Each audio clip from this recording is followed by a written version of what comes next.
reopen the meeting, Jacinto.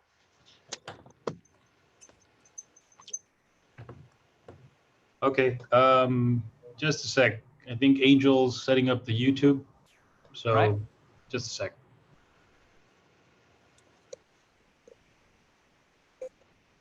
Okay, we are live now. Before we get started, do we have any public comments that have come in yet? None at this time. Right. Okay. All right, Mr. Okay. Jimenez, whenever you're ready. On behalf of the board, we're reconvening an open session. We just had a 30-minute session in closed session, and reporting out, we took no action. We gave superintendent some direction, and we listened to some of his reports. Let us go to Pledge of Allegiance. Let's stand and for the Pledge of Allegiance. Which direction are we going? If you can't see the flag, turn east. Okay. Ready? Begin. I pledge allegiance to Allegiance the flag of the United States of America and to the republic for which it stands, stands one nation under God, indivisible, indivisible. liberty and justice for all. Thank you. Now, we have one item on action item number 4.3, approval of the recommendation from the district administrative hearing panel for the readmission after expulsion of student case number 1. May I entertain a motion, please? I'll make a motion to approve the reentry of that student. Second. Second by Steve Walker. We have a first and a second by Miss Jones and a second by Steve. All those in favor say aye. Aye. Aye. Any opposed? Say nay. Abstain. Appears to be unanimous. Thank you. Now going on to section 5, communication and recognitions. The governing board report. Trustee Garcia Reese, do you have anything? No, just wishing everybody stay home 2 weeks. Maybe we can get out of this. And everybody is okay though. Just, it's been a tough time here at Heber. We've lost 12. Oh, no. Yeah, 12. And you know, in little communities like ours, we know exactly each and every one. No family, thank goodness, but still. I do want to welcome all the teachers and welcome all the students back. I know it's not till later on this month, but I think it's going to be a tough year, but we're in it together. Thank you for those comments. Trustee Jones. Thank you. I saw a couple of young men walking home from the direction of Southwest today, carrying a stack of books and some materials. So I know they got registered. We're ready to rock and roll for the year. So that's kind of fun. I'm sorry we're not going to have football until December, but oh well. I'll cry. I know you're very sports-minded, Ms. Jones. Thank you for those comments. We'll excuse Trustee Childers. He has some personal things he had to take care of. As Trustee Steve Walker. No, nothing to report. Thank you. And I, for one, also would like to welcome back the teachers and the students August 10th when they come back to onto campus. Tomorrow, Superintendent Andrews will be reporting the first opening day for the teachers, and he'll have that starts at 8 a.m. Superintendent report. Dr. Andrews, please. Sure. So again, briefly, it's been a very busy summer. Some of us are able to take a brief vacation or break away from the valley a little bit. We're excited to have everyone back, getting back in our new normal, which sometimes is back at your computer screen and dedicating time back to full-time employment away from vacations. A couple of things that are new this year, there were some highlights. We reintroduced online registration. So returning students in grades 10, 11, and 12 who already had their Aries parent portal application on their phones or on their computer access, they were able to register without having to stand in line. And all the forms were able to complete digitally. So for many folks, that was a nice choice. We did a little bit of a pilot. We didn't know how well it would be received, and it was actually pretty well received. There was still paper registration. We did those packets. We streamlined them, did quite a bit of reduction in the paper and the way we did some of those things. Still met all the requirements through the law and through expectations, but we're able to simplify the packets down and also make them the same. In years past, the schools each had different forms. We've been able to unify them to make them more streamlined across the system. That was helpful. We've done a lot around communication, although there's always room to improve communication. I've done a lot of work around social media posts and driving people's attention back to the websites. We've enhanced both the school and district websites with more information. As we described back in the summer through social media posts and news outlets and whatnot, we have a COVID-19 recovery page or a tab on our webpage. If you follow that page to the recovery plan, you'll see all the different items for both employees and students. There's even a small section on athletics so that people know where to go to turn to for accurate information. Word of mouth is nice, but getting it from the source is much better when you want to get the actual details. So we encourage people to go that direction. We've worked to enhance that.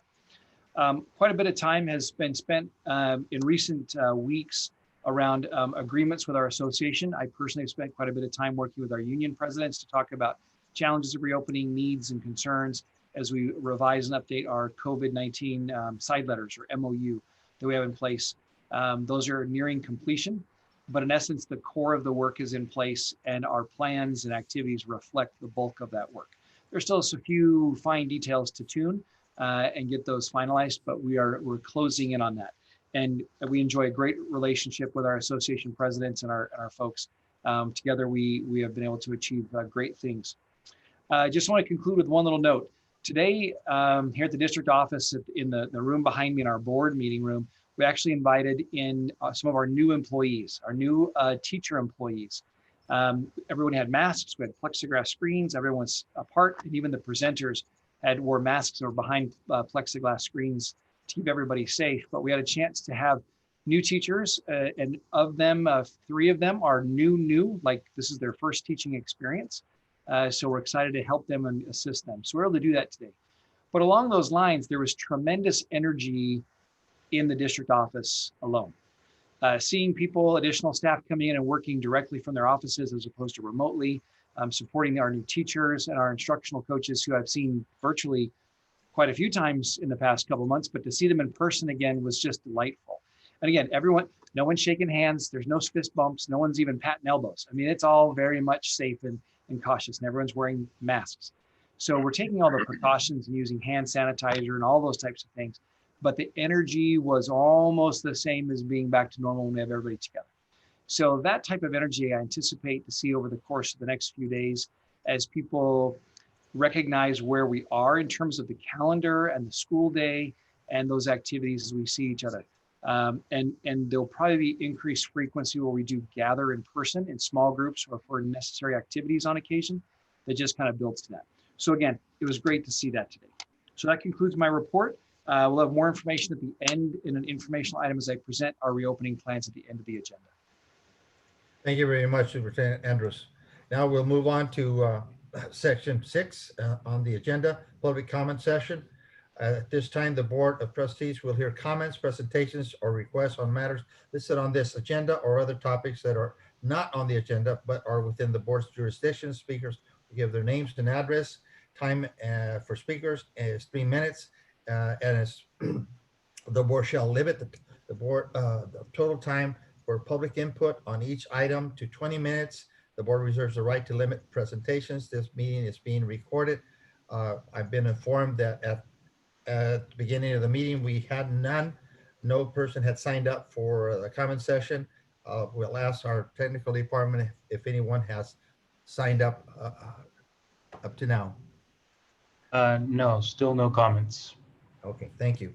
Then we'll move on to section 7 of the agenda, approval of the agenda. May I have a motion, please? A motion to accept the agenda. Thank you. Second. Garcia Reese. And the second is that Mr. Walker? Yes. All those in favor say aye. Aye. Aye. Opposed, say nay. Motion to approve the agenda passes. Let's moving on to the consent agenda items. All items for appearing on the consent agenda are routine business matters and will be acted upon by one motion without discussion. Should any board member request that an item be considered separately, that item will be added to the end of the regular agenda. May I have a motion to approve the consent agenda? I'll make a motion to approve the consent agenda. That's Ms. Jones. May I have a second, please? Second. Second by Mr. Walker. All those in favor say aye. Aye. Aye. Opposed, say nay. It appears it has been passed. Moving on to action and information items. We'll start with the action first under section 9. Number 1, the personnel report. May I have a motion to approve the personnel report as reported on our agenda? I'll make a motion to approve the personnel report. That's Ms. Jones. May I have a second, please? I'll second. Diane Garcia Reese, thank you. Diane. All those in favor, please say aye. Aye. All those opposed, say nay. Can I have a voice count again? Aye. Aye. Okay. Okay, it appears to be unanimous. Thank you.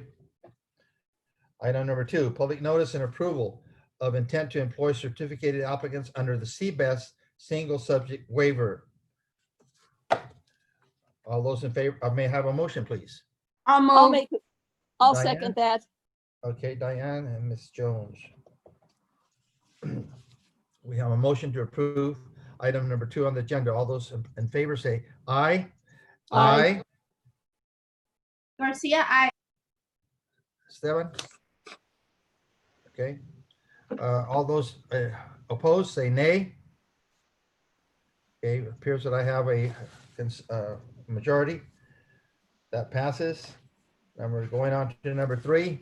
Action item number 3 is approval of board authorization for number 080420-03, authorization to teach out of the major minor credential area. I'll make that motion to approve that. Ms. Jones, I'll second, second. please. Second, Garcia Reese. Thank you, Diane. We have a motion to approve in a second. All those in favor say aye. Aye. Aye. Aye. That's 3. Okay, motion to approve passes. Thank you. Number 4, approval of board resolution number 080420-04, recommendation from Committee on Assignments according with Education Code 44258.3. Is this a resolution, Carol? Yes, it is. Okay, Move the approval. I'll second. second, Ms. Jones. Steve? Okay, Carol, can you call out, please? Trustee Garcia Reese, Aye. Trustee Jones, Yes.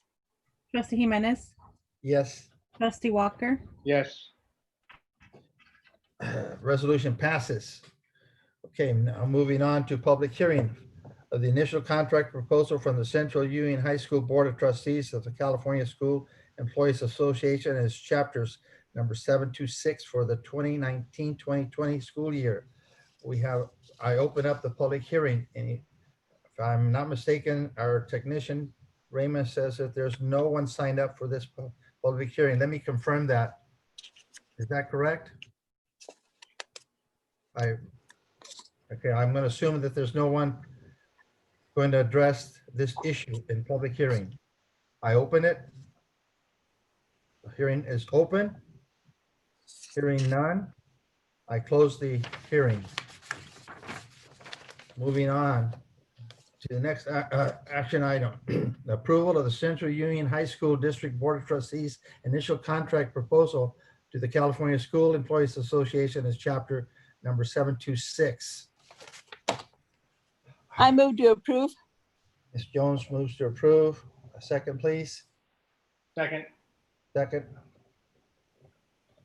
We have a motion to approve with a second. All those in favor say aye. Aye. Aye. Aye. All those opposed say nay. We have a majority. Thank you. Item number 7, adoption of instructional materials for the new financial algebra and consumer math courses. I entertain a motion, please. I'll make a motion to approve the new materials for the algebra and consumer math courses. Thank you, Ms. Jones. Second, please. I Second. second that. We have a first and a second. A motion on the floor. All those in favor say aye. Aye. Aye. Aye. Aye. Okay, thank you. That motion is approved. Moving on to a public hearing. I open a public hearing in regards to Resolution 080420-01, authorization temporary cash transfer for the year 2020-21. Before the resolution, does anyone wish to address this item before I entertain a motion? We're all on board. May I have a motion, please? I'll make a motion to approve resolution number 080420-02, ordering, oh, I'm sorry, wrong one. 01, authorizing temporary cash transfers. Thank you. May I have a second, please? I'll second. Second. Garcia Reese, thank you. All those in favor, oops, sorry, Carol? Trustee Garcia Reese, Yes. Trustee Jones, Yes. Trustee Jimenez, Yes. Trustee Walker, Yes. Resolution passes. Moving on to action item 10, action item 11. Okay, wait a minute here. Option 10, sorry. Adopt a board resolution number 08042002, ordering an election, requesting county elections to conduct the election and requesting consolidation of the election and specifications of the election order. I'll make a motion to accept, to adopt resolution number 080420-02. Thank you, Ms. Garcia Reese. May I I'll have- second. Second, Ms. Jones. All those in, oops, sorry, Carol? Trustee Garcia Reese, Yes. Trustee Jones, Yes. Trustee Jimenez, Yes, Trustee Walker, Yes. resolution passes. Request board approved change order number 1 and number 2 for the Central Union School Career Technological Education - Construction Program Facility Modernization Project.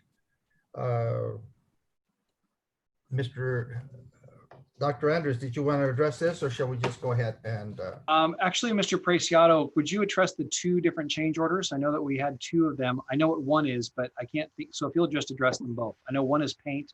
The other one is a second issue. Sure. Thank you, Dr. Andrus. I'd be happy to. Change order number 1 that's being presented for the board's consideration has to deal with additional paint that we want to do in that CTE construction program, and also to deal with the walls and other ceiling issues, including holes that we want to address. Unfortunately, when we went out to bid, the project was of a smaller scope, and we want to expand that scope in order to make sure that we do justice to this project. In addition to that, change order number 2 is changing the lights out in that project to an LDE lighting. That would provide 224 light feet or feet of light in that facility that would enhance the lighting within that project. Thank you very much, Arnold. Any other comments, perhaps from the board on this item? Hearing none. Let's call for a motion, please. I make a motion to approve change order 1 and 2 for the new STEM building. Thank you. A second, please. I'll second. Actually, if I may, it's the construction program. Oh, It's I'm just sorry. Construction program? Over at Central? Yes. Got It's it. old, it's Got old it, wood got it. shop area. Yeah, I know. I'm just not computing tonight. And Arnold, Okay. we're doing both at the same time? Yes, we're moving forward. This is a perfect time as this project is continuing. This is a perfect time to approve these change orders. Yes. Okay, I heard 2 seconds. Who seconded that, please? I did. I Thank you. will. Thank you, Diane. There's a motion and a second to approve item number 11. All those in favor say aye. Aye. I, Motion approved. Thank you. Moving on to information items. Mr. Preciado, you have the 45-day budget update. Yes, thank you, Trustee Jimenez. This item is being provided to the board as an informational item. We do this once annually. When the governor does finalize and sign the final state budget, the districts are supposed to go back and review their budget and then post any significant changes for public notice and public review that has occurred or will occur for the district's budget. The one item that I am showing here in the one-page update is the addition of revenues. And again, it's only paper here, folks, or only a journal entry of revenues in which the governor did not make cuts to districts, but we are foreseeing that given the current environment with the federal government, we're going to see some huge cash deferrals at the end of this fiscal year. So it's just an adjustment to the budget in terms of numbers. It doesn't mean that we're planning on getting any more cash. It just means that our budget is going to reflect the receivable, accounts receivable, folks, from the next prior year. Thank you. got it. Thank you. Okay. So just as a point, just to reiterate for Mr. Preciado, that we've experienced these things before in school budgets, where the governor said, hey, we're going to send you this money. And so it shows up on paper, but the money is not in our account. And so it may look as though we have a projected end fund balance over $4 million for the year. We really will not receive that money. It's all in the deferral process. We'll receive it eventually, but when that occurs, we just don't know. So it's right. It's like, here's a check, but don't cash it. So that's what's happening. So that's why we want to point that out, and we'll update that. And again, we'll be updating the budget as we go throughout the year, and as information becomes available to us through all this process and the federal, bailouts or not bailouts and the trigger, all of those things. It'll be a constant moving target throughout the year. So that concludes that item. Thank you very much. Thank you, Dr. Andres.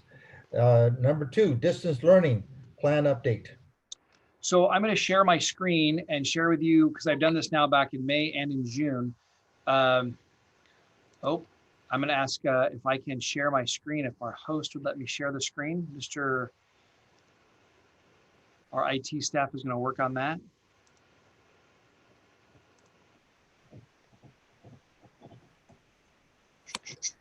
So we have an update. There we go. Thank you very much. So I'm going to present a screen to you. Hopefully you see a slide deck, a big slide that says the road ahead for fall 2020. I see it. Thank you. Okay. So this is our update of information of where we are. Since the time we last presented this, the Senate Bill 98 trailer bill from the state has been completed, which provided us with quite a bit of information. It allowed us to really start to focus exactly what our program would look like. School districts around the state are doing the same thing, modifying their reopening plans, their strategies, all these things in these final weeks right before school starts, now that we have this language from the state with requirements. So we have received guidance on reopening schools. These are slides that we shared last board meeting back in June. The Department of Education has gave us big general guidelines, but at the time, still no directives. And again, this is still good general guidance. They'll probably update this again throughout the year, but this is our current book that we're working off of in terms of guidance from the state. This is a mirror of that guidance, but the local version here in the County Office of Education had similar guidance. Again, no directives. The same types of things were there about safety for students, how to address physical distancing, developing learning plans, and so forth. The county is the ones who are providing us, they're the middleman, as it were, the middle person for the suppliers of PPE for teachers and students. And we have received our first shipment of supplies from the state through the County Office of Education. We're also basing so much of our work and effort around what the Imperial County Public Health Department has to tell us. We can return to campus when we are at stage 2B. Back in June, we were actually at stage 2A, and back in the middle of July, the state and the county slid back to stage 1. However, which stage 1 is the stay-at-home order again, except for essential workers. Well, schools and all of our staff are essential workers. And so we continue to work with great precaution at all of our work locations. But according to the county website, again, they moved us back to stage 1. As we move forward, we still are continuing with the daily health screening. When we first started this process back in May of returning to work, we were doing a paper self-screening process where you have a document, you compare it, make sure you have no new symptoms, and if you need to, then you can call in sick. We're actually working on a new digital platform, a digital tool, which will give us information on students and staff. And so we'll probably be replacing that with a digital tool. It'll still be a self-check. We put in place physical distancing precautions at our school sites. There's markers on the ground. We've added hand sanitizer stations and the requirement to wear masks. All of our schools have taken those types of precautions. If you were to go to Central or Southwest, services are provided through walk-up windows, not just at tables or desks. As much as we possibly can, that's what we're trying to do to keep safety of both our visitors, our students, and our staff. So Senate Bill 98 was signed into law on June 29th. This is called a trailer bill to the governor's budget. And this is, within it are some sections that apply to education. There's a portion that's very specific to schools, and I've got one little piece of it. It is, I think it's like 80 pages long. It's an incredibly long document, but there's this paragraph that I have here. And this is really key to what's happening for all of our distance learning this entire year for all of us in the state.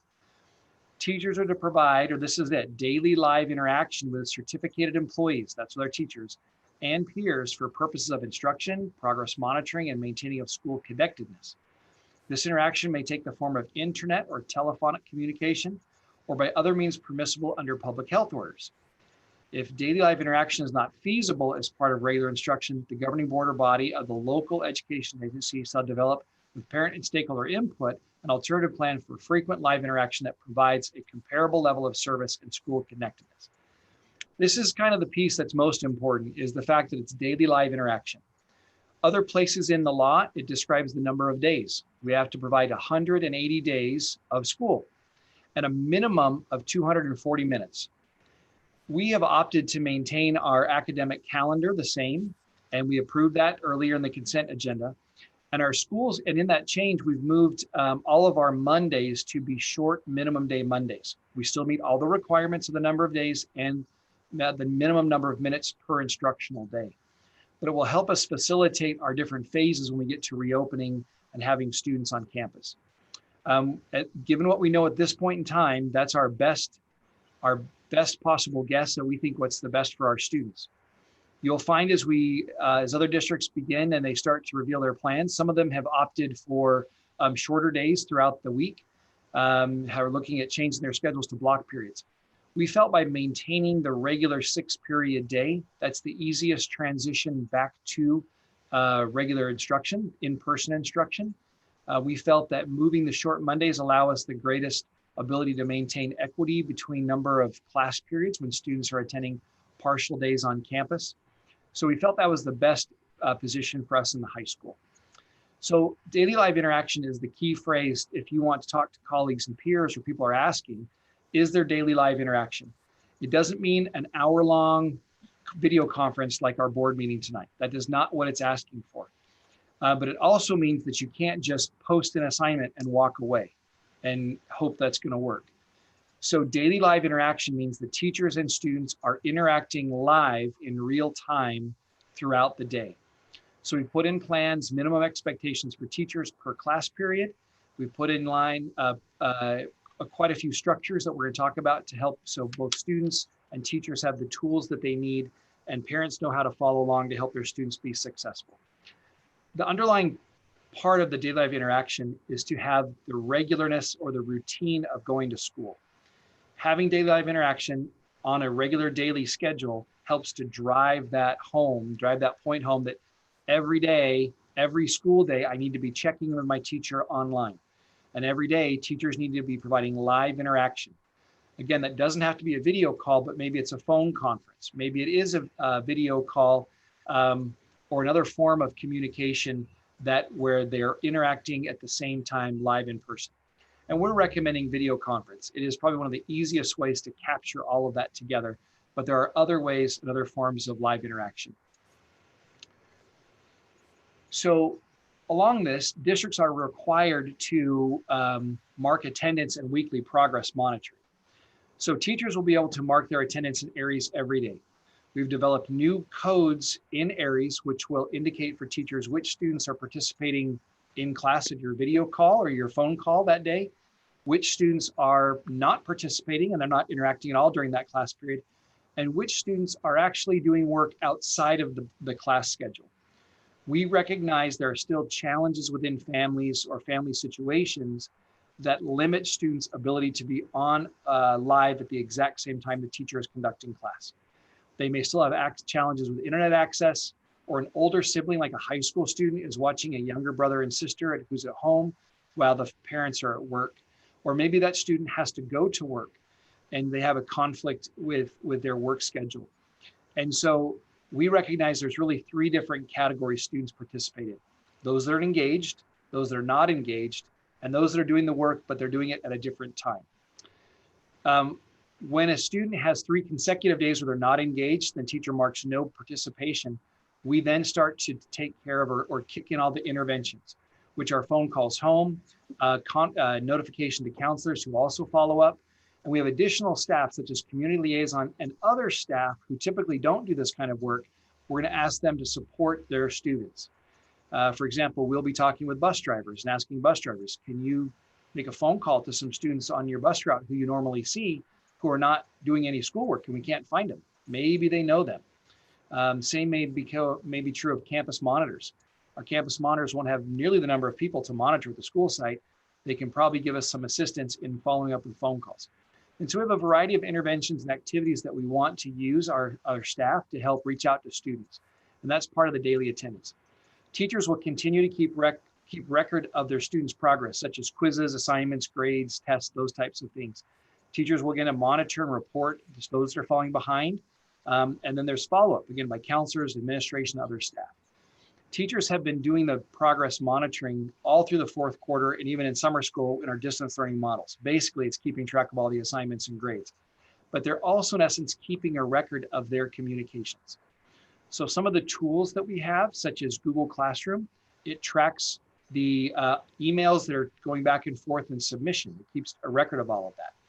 When you have a Google Meet or a video conference, you can keep a record of who participated.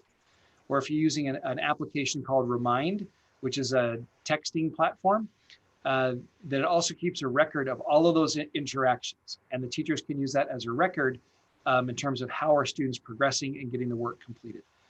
So those are some requirements within the law. So our next steps, where do we go from here? Registration options. This is just a little bit of an update. Some of these things are complete by today's date. But there's the traditional paper packet. Again, I mentioned earlier in my report that they've been enhanced and streamlined in the format and the reduction of forms to complete. We have simplified that down as much as we possibly can. We also started registration online through ARIES. And that was something that was done a few years ago and brought back this year at the request of our principals. And they organized and took care of all this, demonstrated really terrific leadership to provide this service to families to register online. All of us who've been parents and registered our children in class, we know how challenging it is to fill out all those forms the night before registration is due. This is a way to do that online where actually it's a student confirmation process. We're confirming the data is accurate, and then we can edit it in the application and then submit it. So that way we're keepers of our own information. Parents have that ability to do that. Devices. Part of the the Senate bill and the trailer language is that we have to make sure we have adequate number of devices for our students. So we have purchased additional Chromebooks and MiFi devices that connect to BorderLink. Some have arrived, some have recently been purchased, and we're deploying all the devices that students are asking for. Students are able to check out a Chromebook or a MiFi device as needed. So this is per student, not per household. Again, per student, not per household. We're not going to ask siblings to share devices. It won't work very well if both of them have a live video interaction during second period and they both need a laptop with a camera. So this is per student. We provide the Chromebooks to each one. We're really not likely to ever return to having Chromebooks in carts. We are, as the last bullet says there, we're developing a model for what we call a one-to-one initiative.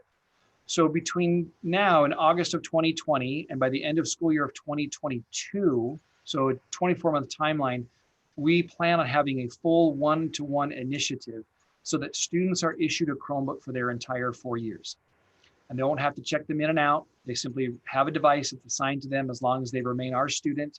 That device is theirs. At the end of that time, they can return it or purchase it for a nominal fee.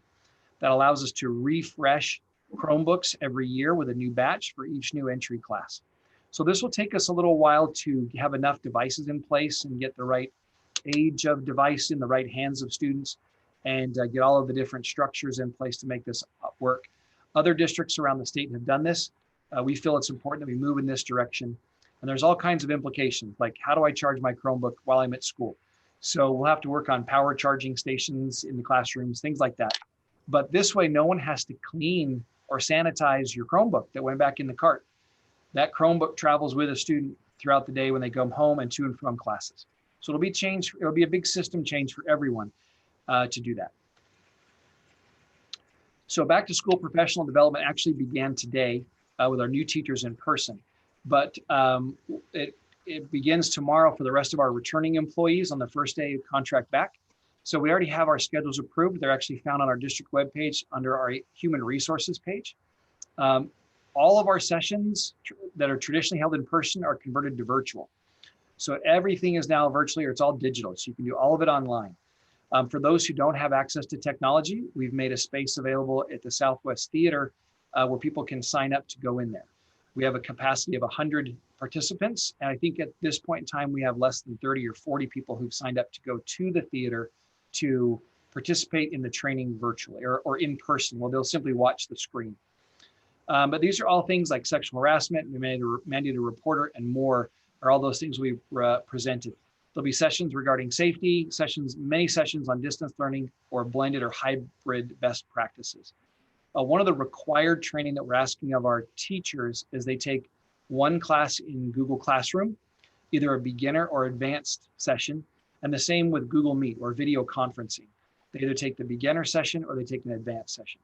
But that way we want to make sure that all of our teachers have had training specifically to both the classroom, the Google Classroom, and also the video conferencing tools that are available. Then there are many other training available for people to take, and there's a requirement for them to take those trainings. We'll be doing similar training for our classified staff in the afternoon, in the early morning hours, and then additional training at a later date with them. So this we feel is the best way to continue the regular format of professional development, just simply done in new formats, in a new way to deliver it. So when we actually get around to starting school, which will happen on the 11th, okay? We're actually, like I mentioned before, we're back to stage 1 in our county. We can introduce students when we move back up to stage 2B. 2B is the second part is the next part of that where we're allowed to do that. And we're allowed to do that, but only in limited numbers, meaning we have to maintain the 6 feet of physical distancing.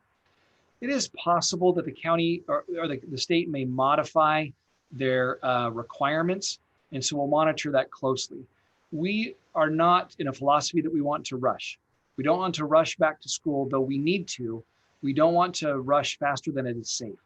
Safety, again, is our priority for both our employees and all of our students and their families. So we're not trying to sprint back to class, but we want to make sure we do it in a safe and orderly fashion. As conditions permit, we'll be adding groups of students while maintaining physical distancing requirements throughout our different phases of reopening. So I'll share those with you now. Before I get to phases, let's talk about safety precautions, because that's number 1. So all of our plans for reopening are aligned and approved with the Imperial County Public Health Department and the County Office of Education. They're the same plans they've given us, and we've operated off those. So one is having a daily health screening prior to coming to school or to work. Again, temperature taking is not required, but it is available. So we have the no-touch temperature thermometers if there's a need to do that. But passive screening, meaning you do a self-screen, is considered effective and adequate according to the Public Health Department. The active screening is when someone is there asking you the same questions and or maybe taking a temperature. So a passive screening is what we're asking everyone to do at this point in time. Masks, when people cannot maintain 6 feet of physical distancing, is going to be a requirement. We think we're getting used to it, of wearing masks out in public and in those types of spaces. As far as I know, our public who's come for registration and Chromebook and textbook pickup have all been complying with this request to wear masks. We will ask our students to wear masks during passing periods, just because there's a chance they may bump into someone or as they're passing. So we're gonna ask that masks are worn during passing period. Even though you may be able to maintain the distance, we still think it's best practice to wear those masks. We'll have signs and reminders posted throughout the schools and offices. Some of those things much of that is already in place. Hand sanitizer and hand washing regularly. Those are things we've all learned more of. We all have things like, bottles of hand sanitizer around. We'll have them in the classrooms. There'll be hand sanitizer there as well. Masks, if someone forgets one, we have disposable ones. And back to that material that's been sent to us from the state. They have sent us enough to provide both temporary and cloth masks to our students and teachers, in addition to the ones that we've provided from the county or from the district office. Daily sanitizing of schools and buses. So built into our routine is the regular process of sanitizing those schools. It's more than just sweeping them down or wiping them down. We have purchased additional equipment that is electrically charged, static electrically charges the sanitizing solution, and it is sprayed onto surfaces.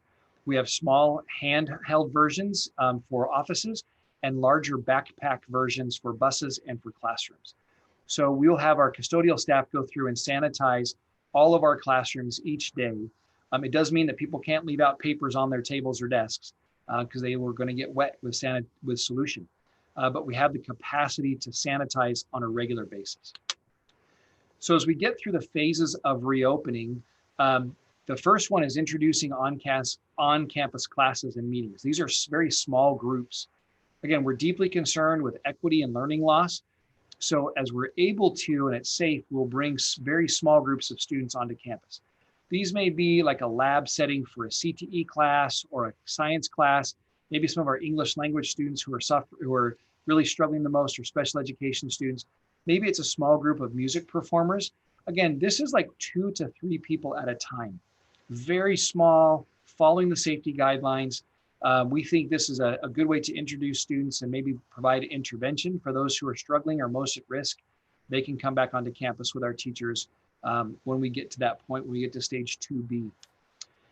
Later, as we progress, we have the ability to add additional students. So again, phase 1 is distance learning for all students. That's where we are now. Our phase 2 will introduce small groups of students by subject, like as was just mentioned. Phase 3, it's when we can begin for all students, blended sections. But again, limited numbers to maintain physical distancing. We're estimating 25% of a class. Phase 3 is a bit of a challenge to make it work for our teachers who are teaching both online and in class, but we think this is a phase that hopefully we can mitigate, and we can move quickly to phase 4. Phase 4 is when we increase the number of days on campus from just 1 day a week to 2 days per week. And then the other days of the week, students are at home. So when we get to phase 4, we think is a pretty effective one. Monday is a distance learning day, but you would come to school on Tuesdays or Thursdays or Wednesday and Friday.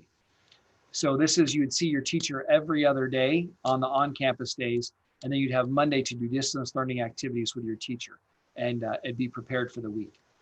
Our final phase is actually phase 5, when we're allowed, we can return to all of our students can come back together. So some things that have occurred since we last had a presentation are some additional tools and services for both our teachers and our students. One, we've activated new Gmail accounts for all students. In the past years, students created their own email accounts and gave us their own email accounts, and then we had to enter those into the system. Now, our system creates those email accounts for students, and they're already linked and connected up to their accounts, their Google accounts. So this will greatly increase the quality of communication between teacher and student because those email accounts are standardized for our students. That's a very big improvement. It's been necessary. We're exploring the G Suite for education, which is called Enterprise Solutions. This has some enhanced features in Google Classroom and Google Meet, which is the video conferencing tool, and some other services inside the Google Suite for education. We used to call this simply Google Docs. It's many more services than just documents now. Another solution we're looking for is remind.com. Remind.com is a website. It's actually an app on your phone that allows a teacher to communicate with their class or a coach with their team without sharing your phone number. So you register for the service and the user registers their number, but when you get a message, it's from a random number. So it protects the phone numbers of everyone, but it's a terrific way to communicate directly with those who just use a lot of their phone often. So Remind is a very helpful tool. Again, we're looking at a large scale license for that. So our teachers aren't doing the small free version. It comes with, again, enhanced features so that there's more things they can do and track who's participating. There's other ancillary technology and hardware that support distance learning, and in the future, what we call flipped classrooms. So ancillary technology is like things like this camera, or maybe a set of headphones or a microphone. It may be a portable scanner. Like I may have this really important handout that I want to share with my students. I just have a paper copy. I can scan that with a small device with this portable scanner, and that will help my distance learning go. For the purpose of educating others, maybe the board, if you haven't heard of this term before, but a flipped classroom means that most of your material in your class content is actually online in your Google Classroom, even though you're coming to school every day. And so lots of instruction can occur at home online, but when you come to person, you're just working with that information. A very good example is last year I had a chance to observe a very good teacher, and she's one of our a terrific teacher who I appreciate much of the work she does. We were in her class, and the students were listening to someone else. It was a video about vocabulary, and they were listening to the video and they were learning the vocabulary words, and the whole class repeated that. And even the teacher was listening along with the students, but the teacher wasn't interacting. She was just a listener. And so we sat there for a few minutes, and my time in there ended. I came back later and spoke with her. I said, what if we put all that content online, had your student do that for homework, then you can engage with that differently. That's when you flip it. So things that are sometimes done in class, we can have that posted online, and that's called flipped classrooms. So we also need to provide teachers with tools like a microphone or speakers or other things that, headphones, that help them do that work. So we're gonna provide some dollars for that. Additional work that we're doing is we're in the process of adding Wi-Fi to all of our buses. We recognize students aren't on buses right now, but in the future, they will be back on our buses, either for a field trip, going to a game, or to and from school on those long bus rides out to Sealy or Heber that take a little longer. We are going to equip our buses with Wi-Fi. If necessary, we could then park a bus near an apartment complex and broadcast Wi-Fi or make that a hotspot near like a large place where lots of students are located. So that's an addition that'll be really nice to have that added. This year, meals, the meal program is also changing. We'll be providing free meals to all students. There'll be no charge for breakfast and lunch. That's a change. We need all of our families to complete their registration forms for that, but all meals will be free. But it's changing from the curbside pickup in the summer program where you could just stop by and pick up a meal. Now you have to be a registered student for your school. So we'll begin with meals curbside at all three of our schools, like we did during the fourth quarter shutdown. We'll provide curbside, but it's only for the students who are registered at our schools. We're also working on a meal delivery program to our feeder schools. Currently, again, the federal guidelines and requirements do not allow our feeder schools, say Heber, to provide a meal to a high school student in the Heber community or Sealy or anywhere else. So you can only go to the place where you're registered for school. that's very burdensome for some families who are doing distance learning out in Sealy or someplace out in the McCabe district or Meadows and have to make their way to a school, one of our schools. So we're working on a meal delivery program that the county will also approve. And we work out those logistics with our drivers and our food service and the other elementary districts so that we can come and serve meals alongside them. So those are some things we're working on to provide services to our students and services and tools for our teachers to help improve what we've done in the past regarding distance learning. And some of these things will have great benefits even when we're back to full in-person instruction. So along the line of things that you'll see in the month of September when we come back with our learning continuity and attendance plan is that we also have to provide interventions, and it's called a tiered approach where we have different tiers. Tier 1 is what our teachers are doing. They are doing regular instruction, checking in with students, making sure that they're able to attend classes. When something's amiss, like our student has not reported for a week, or all of a sudden the quality of work is different, then the teacher is usually alerted to there's something wrong, like what is going on? And they may do their own outreach, like, hey, is it okay? I just want to check in with you, as teachers have good relationships with students. But at some point in time, the teacher needs to turn it over to somebody else who's got more time or experience or expertise or resources. And that what we have here is a tier 2. And those are things like counseling services and tutorial services. But sometimes that's not enough. We need more targeted intervention, more specific support and help. And those are things where we'll have our behavioral health services get involved, our community service outreach staff get involved, and other associated services that will help our students who are in need of help. We recognize that the pandemic and its impact of staying at home or loss of a family member or they themselves having been sick can be very traumatic. And in our community, there's plenty of fear and concern about being affected or the impact of COVID-19. We know that. So we're working on a plan to develop our social and emotional services, how we support mental health and well-being of our students. These are just a couple of elements of that will be developed in the next month or so and be presented back to the board in the month of September. There's always questions around athletics, extracurricular, and co-curricular activities. So CIF, our California Interscholastic Federation, they announced there will be no fall sports. So the fall sports season has been canceled for now. They are planning on mushing together, if that's a word, fall and winter into the winter season, and then some of the winter sports moving into the spring season. And that way, they're trying to keep track of facilities and who can play. So they're planning on having 3 seasons merged into 2 seasons. We are all very hopeful that we're in a place we can have a winter season with our fall and winter sports together. But at this point in time, that's the current plan. We know we will not have fall sports anywhere in California. Athletics has very specific guidelines and rules set forward by CIF. And actually new guidance came out, I think just as today, around contact sports and what that might look like. And so those are, again, evolving and getting updated. Other activities will also follow these phases of instruction. We talked about people gathering. So as we're able to add students to classrooms, we can then add students to after-school events. We'll have to monitor and see when we do have fall sports or winter sports, who can attend them? Is that just students and not even parents can come in the stands? Or will it just be immediate family? We don't know what spectators will look like. The same is true about other events such as a choir concert, a recital, a drama performance, mock trial, academic decathlon. All those types of activities which are related to school are also in question at the moment. And maybe there'll be ways to do that, such as mock trial that will be done via a Zoom meeting like this, a video conference, or will the organizations cancel them? We don't know. But we'll monitor that and follow all of the guidance around gatherings and what is allowed to us at this point in time.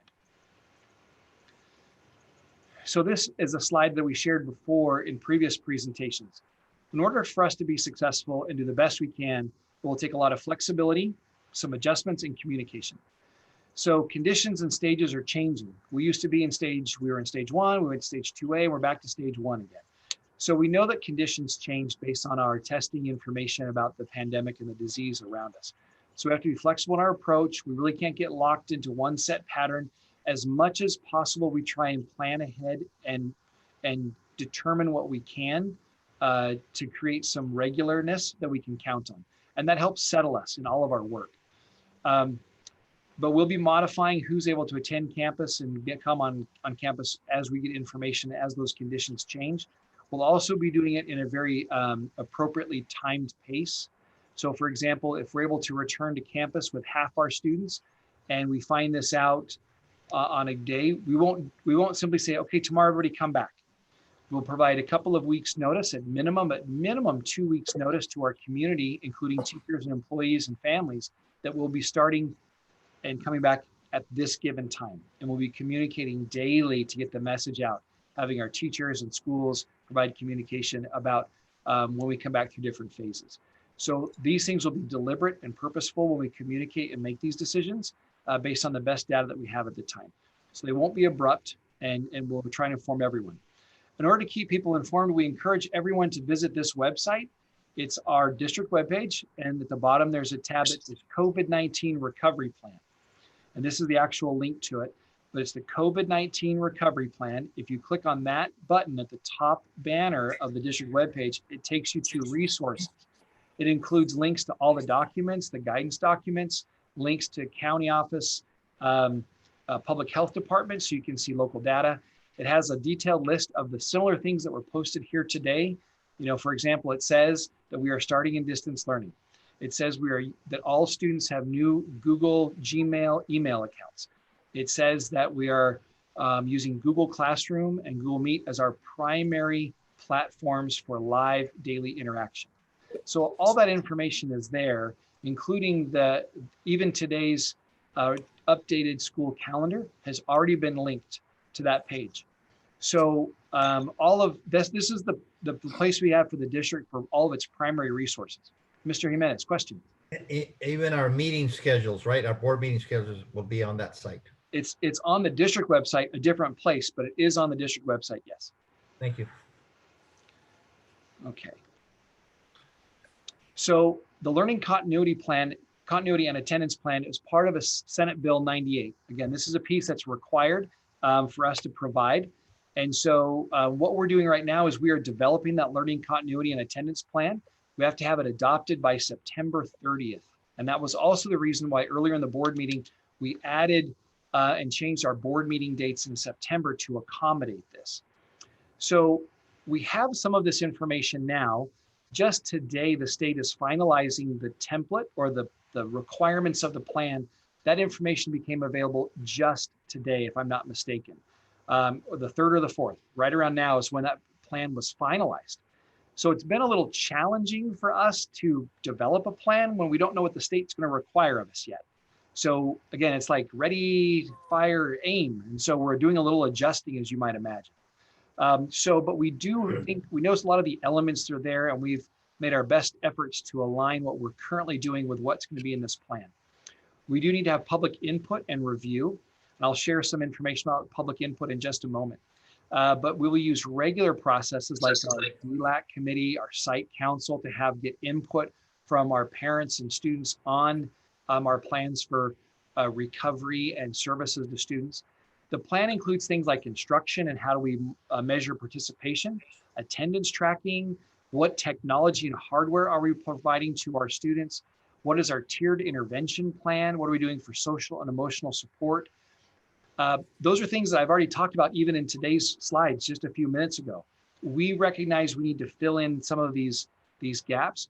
Again, much of it we have. We have a plan for technologies and hardware. We've mentioned that today.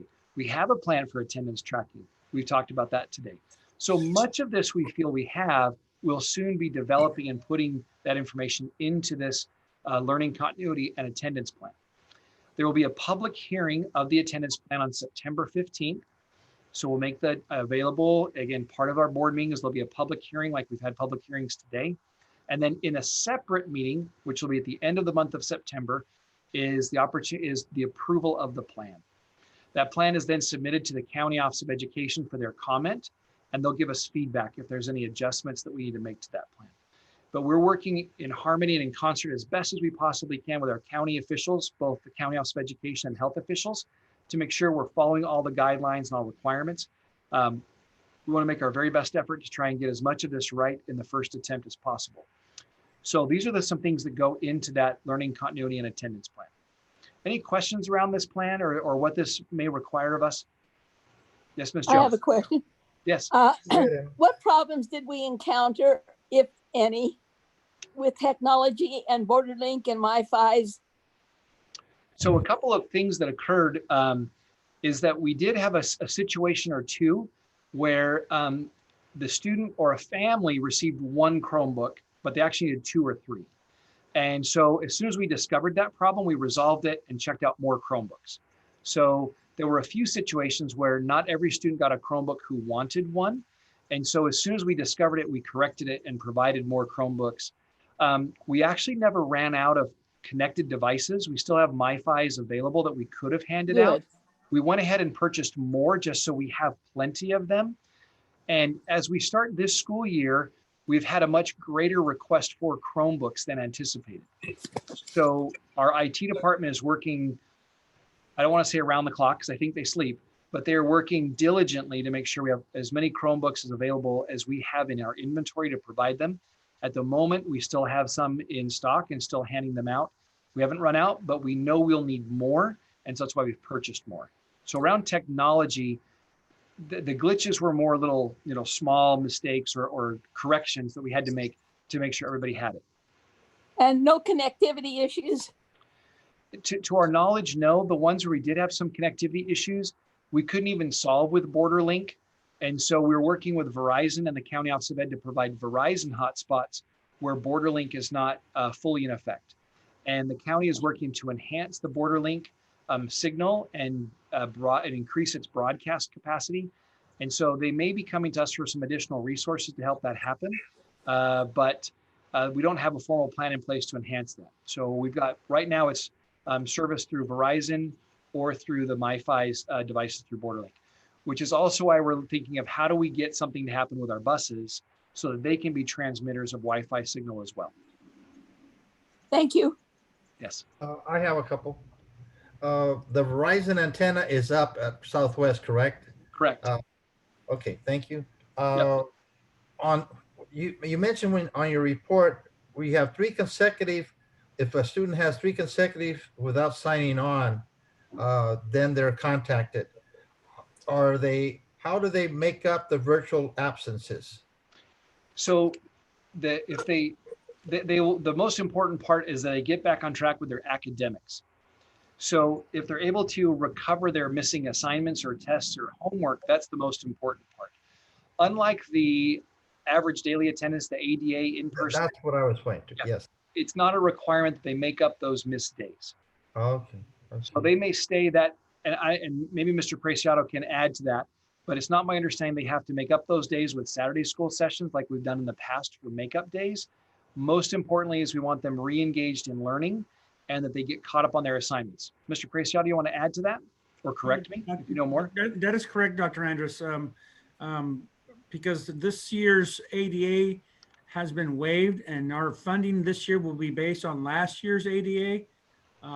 We are, though, required to take attendance, and we're doing that in a different fashion, as Dr. Andrus has already mentioned, but it's not going to count against us. We want our students to be engaged and we want them to complete their assignments. Thank you. On this last bullet that you have up here, Dr. Andrews, it says public hearing in a separate meeting later on for the approval. And I think I may have mentioned that to you with my update.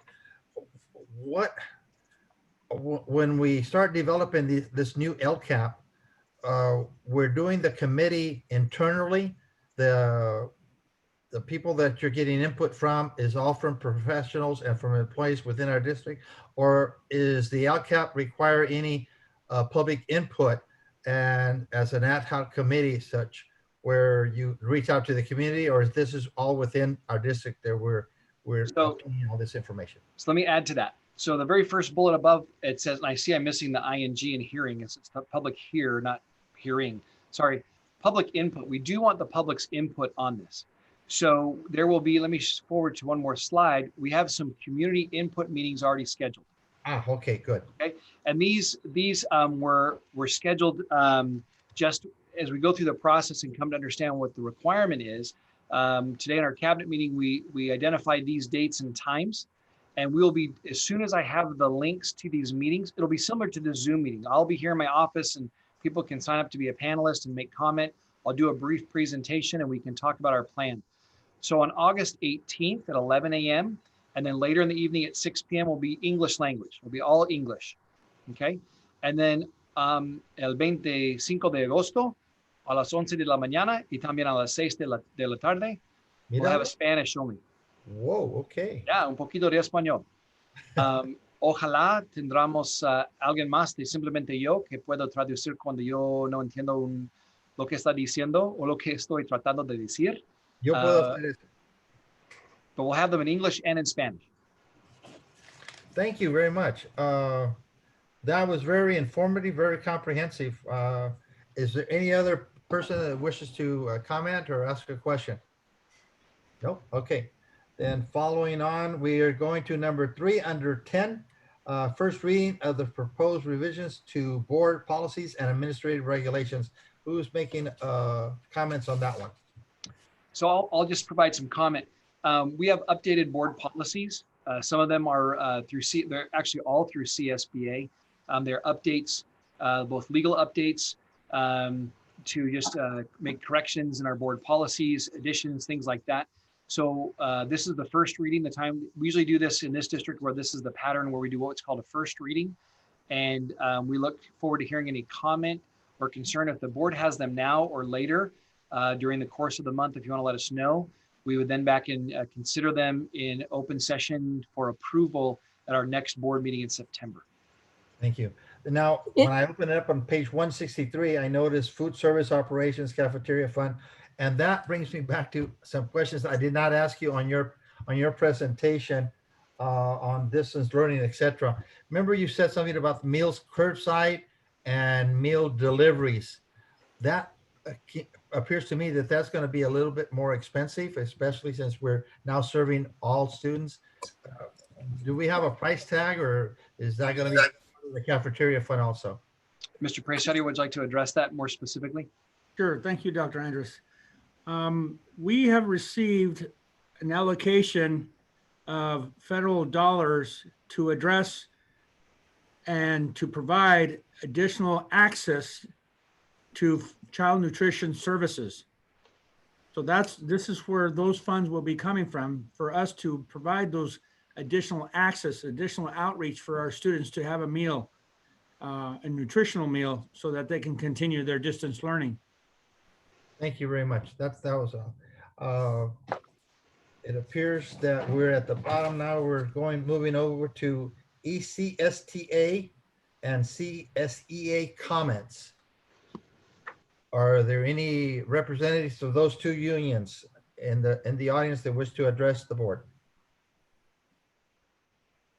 Yes, we have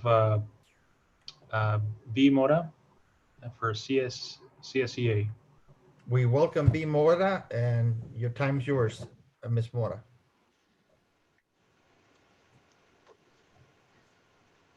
Can someone give her a microphone? I think I have one. Okay. Right? Okay. Can you guys hear me? Yes, I can. Yes. Hi, how's everybody doing? We're doing well. Thank you for asking. I hope you're well also. Yeah. Been dealing with a lot of those COVID so-called cases. Actually, my adult kids were really ill. Luckily, my grandkids tested positive, but they were asymptomatic, which is a big plus, honestly. Since I'm the oldest one in the family, I've been kept safe and I have managed to stay away from it. So hallelujah on that one. Amen. Yes, thank you. I also want to say welcome to staff, back to work, and welcome back to our students, even though it's going to be online. I know I've seen them, going to schools to register and getting their equipment, which I was glad to see that. I know people just want to get out of the house, so I bet you they were happy to do that.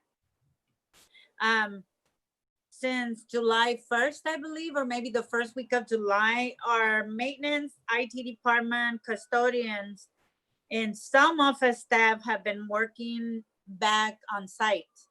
For now, I know that the cafeteria has gotten a very well-deserved rest. I know that they're going to be coming back to some pretty high challenges. I was happy to hear that we will be hopefully delivering lunches to the loading and unloading areas. And I believe somebody from the cafeteria would be following the bus drivers in order to hand out keep track of who's getting food, right? I was really happy to hear that. I know that when I drive my school bus, it's the only one equipped with Wi-Fi. But I've heard, and I was really happy to hear that they're going to be working on putting Wi-Fi on other buses, which is awesome. Thank you so much. Now, this week I was back to work, but I know that we're supposed to have a full crew next week. And I believe that that includes office staff, instructional aides, bus driver, bus aides. So it should be very interesting. I know I've been emailing back and forth with Dr. Andrews and Carol because we already have tons of issues going on. I think they were waiting for me. No, not really. They've been addressing these issues throughout since March. So there has been no vacations or rest periods for me during the pandemic or my time off. I know we're looking forward to August 17th, which is the day we're going to go into negotiations. I hope we can just seal it that day, and I'm really, really hopeful that we will. I know that some our staff that didn't get a summer job, they've been asking different questions about, where's a retro? One of the members even asked, can the district help us with monetary assistance? I still haven't addressed that issue, but I know I have to address it as it came yesterday afternoon. I believe that's about it. I was really looking forward to coming back to work, even though I took today and I will be taking tomorrow off because of the CLF convention that they have going on. But I'm happy to be back at work. And I know Dr. Andrews mentioned something about us being a little bit flexible. I asked him and Carol to have some kind of a plan so we can look at that, and definitely we're willing to work with the district. And I believe that the majority of us were looking forward to just coming back to as much normality as we can call it. But I was glad to see you guys. I know that I've been on in a couple of board meetings, but honestly, sometimes I kind of just give up because it's bedtime. But this time it was early. Hallelujah. Woohoo. Thank you. I hope you all stay safe. Walker, I'm glad to see you back at the battle zone. I know. But thank you. And if you want to find me, you have my info, or you find me at transportation, which was yesterday was heck of hot and humid. So it was a welcome back beat. And they had to, of course, give me the perfect weather, right? But please stay safe and take care out there, because it's ugly. It's ugly. Not only with the COVID, but the weather, it's not helping. Thank you so much. And let's get going with this, helping our students, our kids. You have two of my grandkids at Central, so they were kind of bummed out with the fact that sports is not going to come back until December, which one of them is an above 4.0 grade point average, and he plays 2 sports. So he was really looking forward to getting some kind of a college or university recruitment, but they stay busy with grandma, and I'm going to stay on top of it. Thank you so much, and looking forward to negotiations. Thank you, B. Appreciate your concern for all our students and for all stakeholders. Thank you, and have a healthy and be safe. Okay, our Tech Department, Ramon, do we have anybody from ECSTA? No, not at this time. I don't see anybody listed. Okay, know. thank you very much. Thank you. We don't have a closed session where there's, I don't believe it's necessary. Is that correct, Dr. Andrews? Correct. We've completed all of our work. So if there is no opposing view, we're going to go ahead and adjourn. I don't believe we need a motion for that. Simply, we'll adjourn. Thank you very much. Appreciate all your input and your concern. Arnold, Dr. Andrews, and fellow board members, thank you very much. You have a good evening and stay safe. You as well. Good meeting, Jay. Bye-bye now. Thank you, everyone. Stay safe. Take All right, care. stay Stay safe. safe. Bye-bye. Mm. 10-4. 10-4. Okay. Take care.